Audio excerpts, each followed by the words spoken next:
Buenas tardes, nosotros vamos a hablar acerca de lipoproteínas. Nuestro artículo se llama Aspectos moleculares, poblacionales y clínicos de la lipoproteína A. Punto número 1, vamos a decir que es una partícula altamente polimórfica, es decir, que tiene diversas formas, no tiene una estructura en sí. Es similar a la lipoproteína de baja densidad, LDL, que esto tiene que ver muchísimo con el colesterol, pero la diferencia es la presencia de una glucoproteína, que es un glúcido unido a una proteína hidrofílica denominada ApoA. Se une de forma no covalente y a la vez covalente, esta es la gran diferencia, a través de un puente de disulfuro a la lipoproteína B100 o ApoB100.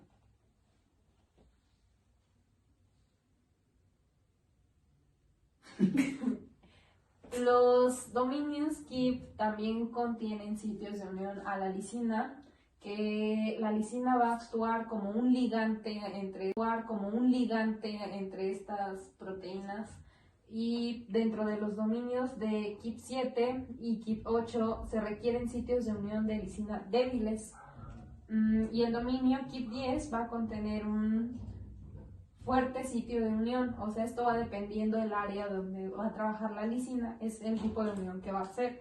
El peso molecular de la ApoA, que es de 400 a 700 kilodaltons, determina la característica y la densidad y la movilidad. De esto dependen varias características físicas de la lipoproteína.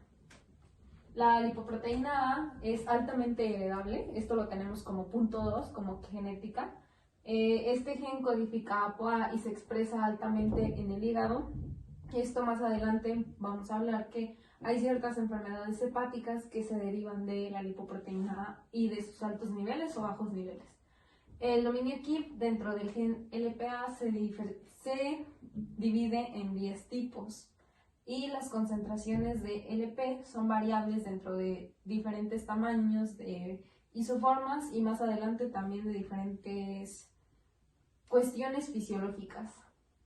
Las personas con un número bajo de repeticiones tienen una pequeña isoforma ApoA y concentraciones plasmáticas de LP. Las concentraciones plasmáticas de LP las vamos a ver expresas en parte de biología, que vamos a hablar acerca de la biosíntesis de la lipoproteína A, que se parece a la síntesis del ADN porque tiene varias fases como muy similares.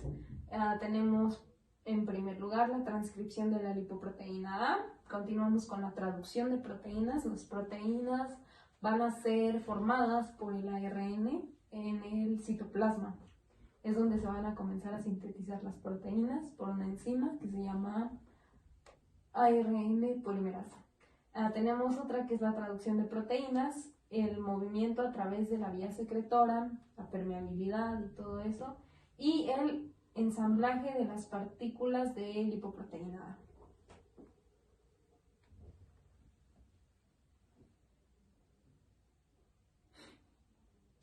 A. Aquí hablamos sobre los niveles plasmáticos que son resistentes a la dieta o a diversos factores fisiológicos o ambientales. Esto también depende de edad, sexo, rutinas. Esto no afecta nada a los niveles plasmáticos, sino se va a ver un poco más afectado en las lipoproteínas y en el gen en el que se vayan a expresar. La enfermedad hepática obstructiva y la alta concentración de sales biliares en plasma se asocian con niveles extremadamente bajos de lipoproteína A. 4 yo les voy a hablar sobre los estudios epidemiológicos y de observación. Yo les voy a hablar principalmente de 4 estudios que se hicieron. Estos 4 estudios tienen que ver con el síndrome coronario agudo. El primer estudio es un riesgo asociado con el síndrome coronario agudo prematuro, que parece ser que se da más en las poblaciones de jóvenes que en adultos mayores de 60 años, o sea, es más común en jóvenes. Para respaldar esto se hizo un estudio basado en la población que se ha encontrado una asociación positiva entre los niveles de lipoproteína A y se observó que la adherencia a una dieta mediterránea y el envejecimiento saludable, según lo determinado por el índice de envejecimiento, es exitoso. Bueno, el siguiente estudio se hizo en pacientes tratados con estaninas. Para esto tenemos que saber qué son las estaninas. En farmacología se conoce a las estaninas como un grupo de fármacos unidos para disminuir el colesterol y triglicéridos.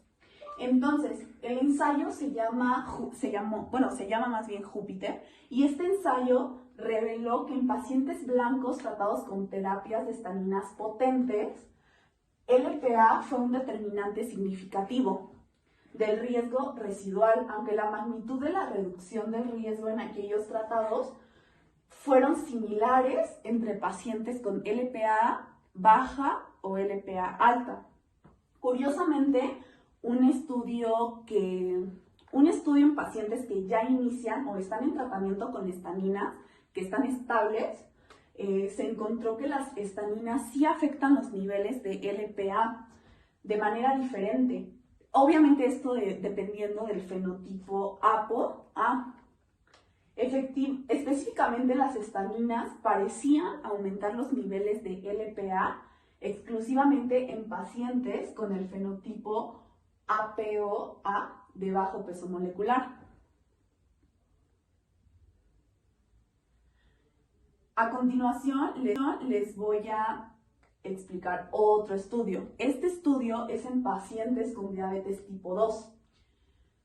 En este estudio es un estudio muy reciente y se encontró que los niveles elevados de LPA se asociaron con un riesgo muy significativo con eventos cardiovasculares, o sea, con pacientes con K, que es K, la abreviación K es cetoacidosis diabética, que es una complicación muy aguda.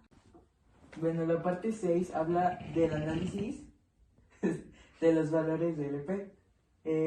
Bueno, la distribución de la concentración del LP en el plasma depende de la población estudiada, con concentraciones que varían bastante dentro incluso de la misma población de pacientes. Por ejemplo, en caucásicos, los niveles en plasma son similares para hombres y mujeres. Y los niveles son más bajos en caucásicos no hispánicos, en chinos también y en japoneses. También es ligeramente mayor en los hispanos y la más alta concentración se presenta en la población negra. Mientras que la concentración del plasma de LP varía considerablemente, se cree que el riesgo de SHD, que como ya se había mencionado es la enfermedad cardíaca coronaria, puede ser asociado proporcionalmente en el aumento de la LP.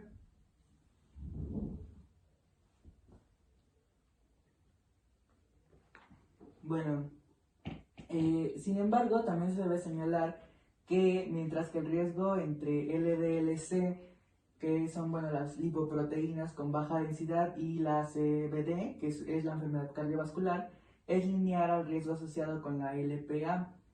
Bueno, esta última es continua y curvilínea. La medición de los niveles de LPA sigue siendo aún hoy en día muy difícil, polimórfica, esto haciendo referencia a la APOA.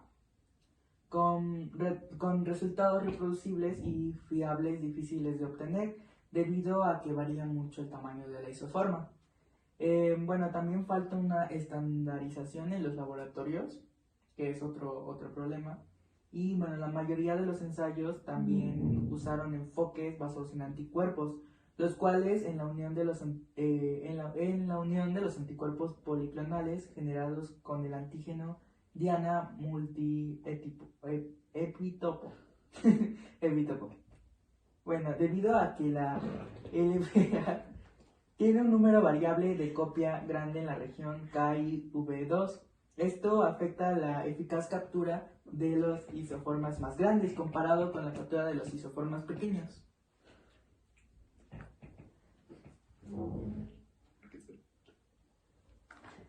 Tanto la IFCC y la Organización Mundial de la Salud aprobaron un material que es de referencia. Sin embargo, cuando fue usado para calibrar diferentes ensayos comerciales, me parece que fueron 6,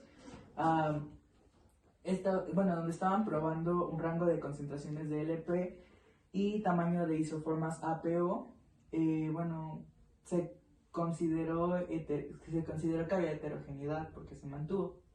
Y una comparación reciente de tanto la IFCC y la Organización Mundial de la Salud aprobaron un material que es de referencia. Sin embargo, cuando fue usado para calibrar diferentes ensayos comerciales, me parece que fueron 6, donde estaban probando un rango de concentraciones de LP y tamaño de isoformas APO, se consideró que había heterogeneidad porque se mantuvo. Y una comparación reciente de 6 inmunoensayos comerciales de la LP han puesto ante los ojos de todos que los sesgos entre ensayos difieren significativamente. Entonces esto quiere decir que no está habiendo un correcto proceso.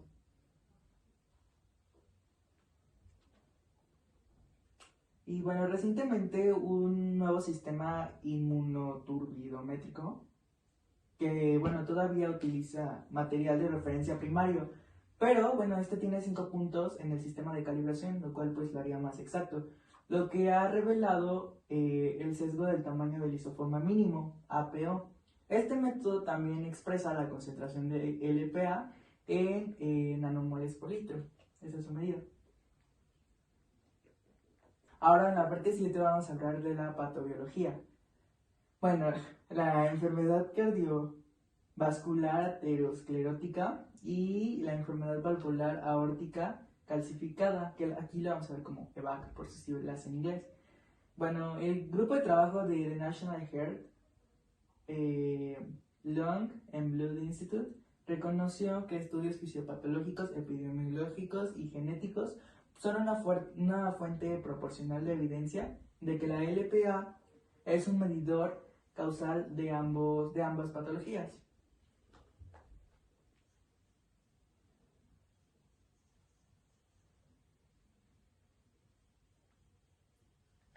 La enfermedad cardiovascular aterosclerótica, en sus siglas en inglés ASCVD, además del papel proaterogénico de sus componentes, se cree que la LPA contribuye al desarrollo de la enfermedad dicha a través de sus efectos sobre las células vasculares. Esto incluye la inducción de moléculas de adhesión, las cuales han demostrado ser dependientes de APO, así como estimulado a través de la lisina, dependiente de la unión de LPA. Los fosfolípidos oxidados asociados con la LPA se ha demostrado que son para en inglés ASCVD. Además del papel proaterogénico de sus componentes, se cree que la LPA contribuye al desarrollo de la enfermedad dicha a través de sus efectos sobre las células vasculares. Esto incluye la inducción de moléculas de adhesión, las cuales han demostrado ser dependientes de APO, así como estimulado a través de la lisina, dependiente de la unión de LPA. Los fosfolípidos oxidados asociados con la LPA se ha demostrado que son para acelerar en los procesos inflamatorios que conducen a la formación de la lesión, con una mayor estimulación de apoptóicos y proinflamatoria en cascada, en monocitos, macrófagos y células endoteliales, y de músculo liso una vez incorporado a la pared del vaso. La enfermedad valvular aórtica, calcificada, EVAC, necesita los mecanismos para el papel de la LPA.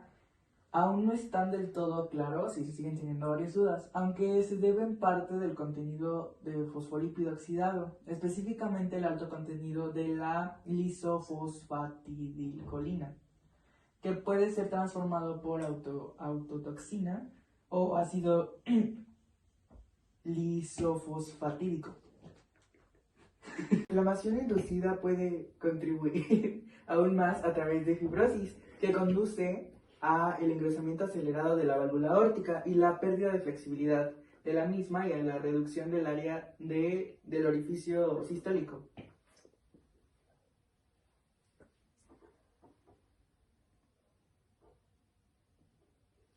Ahora vamos a hablar de la trombosis y la fibrinólisis. Dado la alta homología entre APO y plasminógeno. Bueno, ahora vamos a hablar de la trombosis y fibrinólisis. Dada la alta homología entre APO y plasminógeno, se sugirió originalmente que la LPA pueda actuar como un modulador de la coagulación de la sangre y la fibrinólisis. Los efectos in vitro de la LPA causa efectos en la degradación plaquetaria, es inconsistente y varía según el agonista utilizado y la concentración de este. La LPA inducida por la inhibición de la fibrinólisis puede aumentar el riesgo de trombosis, que en los sitios de ruptura de la placa puede conducir a un aumento del riesgo de infarto de miocardio y accidente cerebrovascular isquémico. Bueno, la verdadera naturaleza del papel de la LPA en la trombosis aún no está del todo clara, porque, bueno, aunque elevados de LPA predispone a eventos trombóticos en las arterias, estos eventos son generalmente confundidos también por aterosclerosis subyacente, que es otra patología. Además, la evidencia que apoya un papel protrombótico de la LPA en gran parte se ha visto in vitro, entonces no hay tantos estudios en humanos como tal. Más bien no hay estudios. Bueno, ahora yo les voy a hablar sobre el punto 9, que estos son desafíos futuros. Y bueno, este instituto lo que hizo fue convocar a un grupo de trabajo para identificar los desafíos que enfrenta la investigación para comprender el papel de la LPA en las enfermedades que son la ACVCD y la KABD.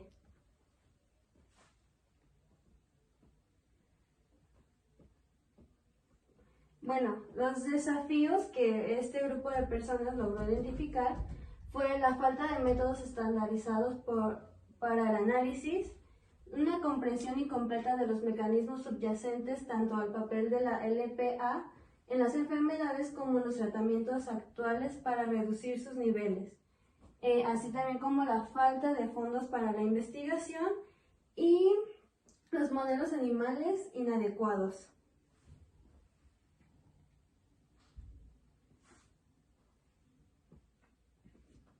Bueno, otras cosas que también ven como desafíos son que es necesario comprender mejor la biología de la LP, así como incluido su sitio de ensamblaje, su ruta y la fusión de catabolismo y eliminación del tejido, así como la necesidad de ensayos controlados aleatorios de tratamientos que se dirijan específicamente de LPA en prevención secundaria. Una de las conclusiones fue que la información sobre la LPA puede guiar el tratamiento más agresivo de los factores de riesgo convencionales o la necesidad de evaluar la aterosclerosis subclínica con la TC cardíaca. La medición de LPA debe emplearse en un ensayo bien estandarizado, independientemente de la isoforma y en consecuencia expresado en función del análisis y no del factor de conversión como concentración molar y no de masa.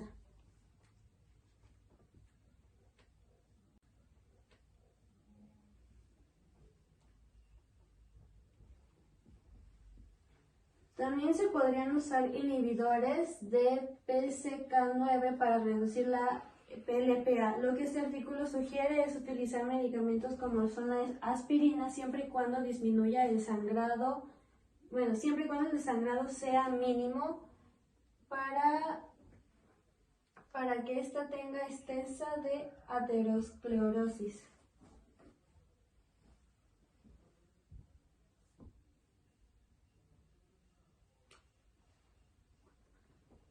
Otra de las terapias que ellos han analizado fue la de hormonas que contienen estrógenos en mujeres de menopausia, pero no funciona.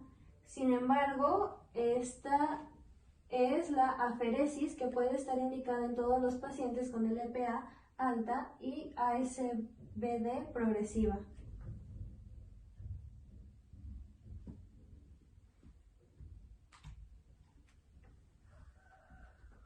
Bueno, este artículo se hizo principalmente para que el uso de la LPA en clínicas evidentemente requiere buenas decisiones y una toma de decisiones equilibrada y compartida.